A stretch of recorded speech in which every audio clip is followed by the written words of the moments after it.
तर नमस्कार मित्रांनो, स्वागत आहे पुन्हा एका नवीन व्हिडिओमध्ये। तर आजचा व्हिडिओ हा नवीन त्या लोकांसाठी खास आहे जे लोक नवीन ट्रेडिंग करायला सुरुवात केलेले आहेत। बरेच जर जुने आहेत तर जुन्या सबस्क्रायबर लोकांना बऱ्याचशा गोष्टी माहीत असणारच, कदाचित ते आपल्या चॅनलवरती बऱ्याच दिवसापासून सबस्क्रायबर असतीलच, त्यामुळे ते बऱ्याचशा गोष्टींचे व्हिडिओ नॉलेजेबल व्हिडिओज ते बघितलेले असेलच। तर तुम्ही जर नवीन असाल तर निश्चितच आपल्या चॅनलला व्हिजिट करा। चॅनलच्या प्लेलिस्ट मध्ये जावा, बेसिक टू ॲडव्हान्स नावाची प्लेलिस्ट आहे। एकदम सुरुवातीपासून शेवटीपर्यंत ट्रेडिंग मध्ये कुठल्या कुठल्या गोष्टी इम्पॉर्टंट आहेत त्या सगळ्या गोष्टीचा एकदम प्रात्यक्षिक म्हणजे एकदम सोप्या पद्धतीत मी तुम्हाला समजून सांगण्याचा त्या प्लेलिस्ट मध्ये मी व्हिडिओ दाखवून प्रयत्न केलेला आहे। तर आता इथं आजच्या व्हिडिओमध्ये आपण बघणार आहे नवीन जे ट्रेडर्स आहेत त्यांच्यासाठी काय म्हणलोय, कारण की नवीन जे ट्रेडर्स असतात त्यांच्यासाठी एसएल ट्रेडिंग म्हणजे करायचं समजत नसतं। एसएल ट्रेडिंग कसं करायचं ते समजत नसतं। ट्रेल कसं करायचं, मोठा एखादा ट्रेड मिळत असेल तर त्याला ट्रेड कसं करून आपण जास्तीत जास्त टार्गेट अचीव करू शकतो।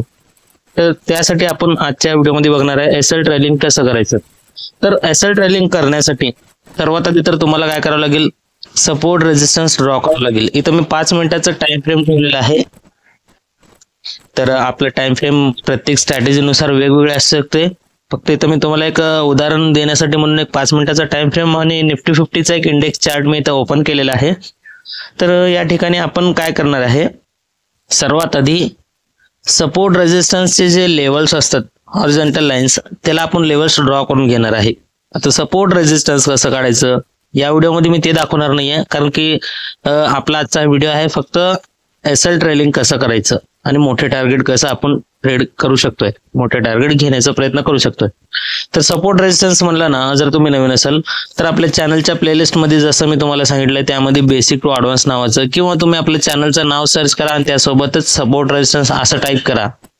Trading with RK support resistance असं टाईप केलं तर तुम्हाला फक्त सपोर्ट रेजिस्टन्सचं पण त्या ठिकाणी व्हिडिओ दिसेल, तुम्ही ते बघू शकता किंवा अजून बऱ्याचशा गोष्टींचं। तर या ठिकाणी व्हिडिओ मी दिलेला आहे, तुम्ही ते पहिला बघू शकता, त्यामध्ये तुम्हाला समजेल। मग आता मी काय करतोय तर डायरेक्ट सपोर्ट रेजिस्टन्स ड्रॉ करतोय तुमच्या समोर। ते एक सोपं सांगायचं म्हटलं तर काय, जिथं जिथं स्विंग दिसतात त्याला मी काय करतोय, आता मी हे बघा त्याला मी ड्रॉ करत चाललेलं आहे बरं का। जिथं इथं स्विंग दिसतात तिथे तिथं मी सपोर्ट रेजिस्टन्स समजून घ्या की ड्रॉ करत चाललोय।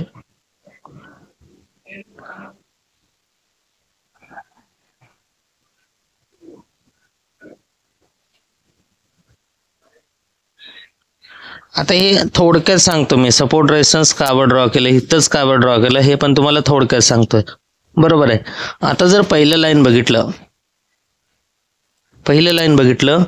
इथे एक पॉइंट आहे, त्यानंतर इथे एक पॉइंट आहे, त्यानंतर इथे एक पॉइंट आहे, त्यानंतर हे जवळपास थोडंच पॉइंट आहे। मग हे सगळे पॉइंट एकाच लाईनीत असल्यामुळे काय केलं, इथे एक लाईन ड्रॉ केलं।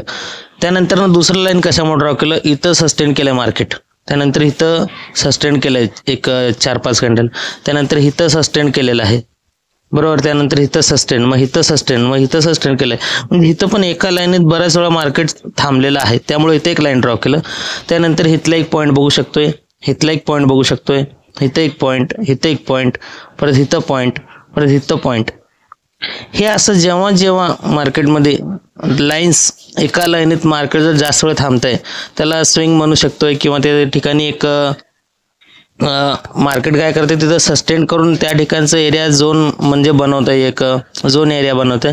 तर त्या ठिकाणी आपल्याला काय करायचं असतंय, सपोर्ट रेजिस्टन्स ड्रॉ करायचं असतंय, किंवा आपण सपोर्ट रेजिस्टन्स अजून एक पद्धतीने ड्रॉ करू शकतोय, जे की इथं स्विंग हाय ते स्विंग लो इथं म्हणा, अशा प्रकारे पण सपोर्ट रेजिस्टन्स ड्रॉ करू शकतोय।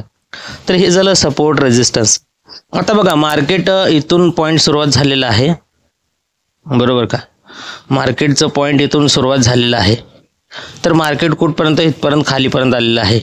म्हणजे हे पॉइंट्स किती आहेत जर आपण थोडक्यात बघितलं बरोबर का, थोडक्यात पॉइंट्स बघूया आपण, तर कर्सर लावलेलं आहे।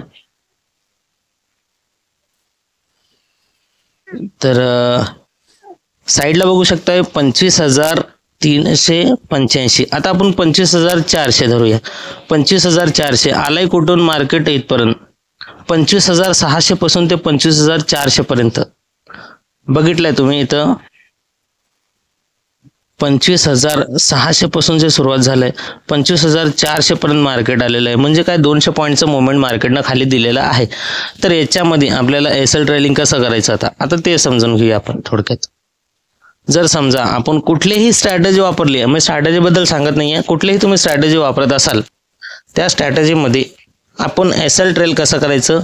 तर जर समजा तुम्ही या ठिकाणी इथं काय केलंय, इथं एक हे सपोर्ट सगळं धरलं, इथलं वरचं पॉईंट सोडा मार्केट ओपनिंग झाल्याबरोबर, मग इथं काय केलं, हे खाली या लेवलला एक सपोर्ट आहे, मग त्याला ब्रेक केलं म्हणून तुम्ही इथं एक एंट्री केलंय पुट साईडला आणि एसएल इथं वरतीच असणार आहे. जर एसएल ट्रेलिंग कसं लावायचं, एक्झॅक्ट एसएल ट्रेलिंग म्हणजे एसएल पॉईंट कसं लावायचं, एसएल लावायचं कुठे नेमकं स्टॉप लॉस, तर ते बघायचं असेल तर त्याचा पण व्हिडिओ आपल्या चॅनलवरती अवेलेबल आहे.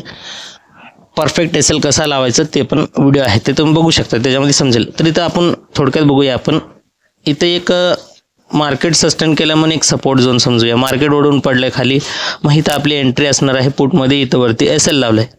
त्यानंतर ना मार्केटचं पहिलं टार्गेट काय असणार आहे, खालच्या सपोर्टपर्यंत, जे की इथं सपोर्ट दिसतंय तिथपर्यंत जर आला आपण, मग आपण काय करणार, इथून इथपर्यंत पॉईंट अचीव करणार बरं का. तर इथून वरून खालीपर्यंत पॉईंट जर घेतले तेवढे, त्यानंतर ना काय करायचंय, इथं जे आपण एसएल लावलं असतं, आता एक्झाम्पल म्हणून दाखवतोय मी, आता हे सगळं काढतोय, आता तुम्हाला समजेलच. आता फक्त आपण समजूया, हे आपलं सपोर्ट बरोबर, मार्केटची ओपनिंग इथून झालेली आहे, मग मार्केट काय केलंय, इथून इथपर्यंत आलेलं आहे या पॉईंट पर्यंत.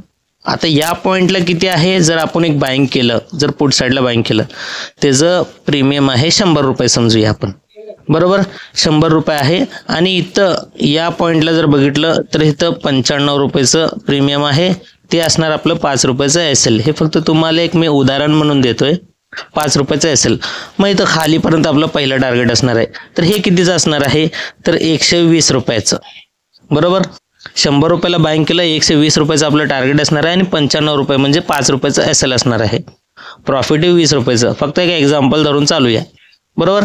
एवढं झालं. याच्यामध्ये आपल्याला काय करायचं आहे, जर आपण इथं एंट्री केलंय, पहिलं 120 रुपयापर्यंत आलं, त्यानंतर ना इथलं जे 100 हे इथं आता जे सपोर्ट आहे थोडक्यात समजूया, इथं जे एंट्री केलं आपण, हे पहिलं आपलं टार्गेट क्रॉस केल्यानंतर ना इथे एक पुन्हा एक सपोर्ट लागलेलं आहे, त्या सपोर्टच्या पण जर मार्केट खाली गेलं, सपोर्टच्या बी मार्केट खाली गेलं समजा, मग इथं जे वरती एसएल असणार आहे, जे की 95 रुपयाचं असणार आहे, त्याला काढायचं, त्याला काढून या ठिकाणी लावायचं बरोबर. त्याला काढून कुठं लावायचं, इथलं काढायचं एसएल. जर हे रेंज क्रॉस केलं मार्केट, इथं खाली गेलंय, खाली गेल्यानंतर ना इथलं एसएल काढायचं, इथं आणून प्लेस करायचं. इथं किती रुपयाला असणार आहे, तर 120 रुपयाला इथं आहे. तर आपण काय करणार, ह्या 120 रुपयाचं जर खाली गेलं मार्केट, तर आपण त्या ठिकाणी 95 रुपयाचं हे काढून स्टॉप लॉस तिथं 115ला आणून लावायचं बरोबर. 115ला आणून लावलं आपण, कारण की मार्केट याच्या खाली निघून गेलेलं आहे, या पॉईंटच्या खाली निघून गेलेलं आहे. मग इथं खालचं टार्गेट कितीपर्यंत आहे, आता जर बघितलं आपण, हे टार्गेट 100ला आपण इथं घेतलंय, मग 120ला गेलंय, मग आपला एसएल आपण 95चा आणून इथं 115 लावलंय, मग त्यानंतर खालचं टार्गेट आहे 130चा बरोबर. म्हणजे 130ला आता थोडक्यात आपण बघूया, असं इथं जर हे इथून 120चं पार करून 130ला आलं, तर आपण काय करणार, 195 वरून मार्केटचा एसएल आपण काढणार, तिथं 115ला लावणार, कारण की 120च्या खाली गेलेलं आहे. मग आता 130ला पोचलं, 130च्या जर खाली गेलं ना, मग इथलं 115चा एसएल काढायचं, इथं आणून लावायचं, 125ला आणून लावायचं बरोबर, कारण की मार्केट काय 130ला पण क्रॉस करून खाली गेलेलं आहे, म्हणून आपण लावणार 115चं एसएल 125 रुपयाला. सुरुवातीला आपण काय केलं, थोडक्यात जर बघितलं आपण, आता याचं ओव्हरऑल पण सांगणार आहे तुम्हाला. आपण काय करणार, थोडक्यात मी आता डिटेलमध्ये सांगतोय. सुरुवातीला आपलं हे काय झालेलं आहे, एंट्री कुठं 100 रुपयाला झालेलं आहे बरोबर, 100 रुपयाला. एसएल किती लावलाय आपण, त्या ठिकाणी 95ला. मग त्यानंतर ना मार्केट गेलंय 120 रुपयाला बरोबर, 120 रुपयाला. त्यानंतर आपला एसएल असणार आहे 120च्या पुढे गेल्यानंतर ना आपला एसएल असणार आहे 115ला. त्यानंतर 130 रुपयाला गेलं, त्यानंतरचा एसएल असणार आहे 125 रुपये. म्हणजे काय आहे, इथं जसं जसं रेट वाढत जात आहे तसं तसं आपण एसएल पण ट्रेल करत वाढवत जायचं आहे. त्यामुळं म्हणजे एसएल मार्केट वाढत गेल्यासारखं जर आपण एसएलचे पॉईंट जर वाढवले त्या ठिकाणी, बरोबर आहे का, वाढत गेल्यानंतर ना आपण जसं जसं मार्केट खाली जातंय किंवा वरती जातंय आपण त्याचप्रमाणे आपण एसएल ट्रेलिंग करू शकतोय. तर एवढंच सिंपल लॉजिक होता, खूप काय अवघड नाहीये. फक्त इथं जर अजून एकदा शॉर्ट मध्ये सगळं ओव्हरऑल सांगतोय मी. हे मार्केटचं ओपनिंग सोडून द्या, हे मेन सपोर्ट बघितलं, इथपर्यंत आलं, ह्याला क्रॉस करून खाली गेलं, इथं आपले एंट्री, इथं एसएल.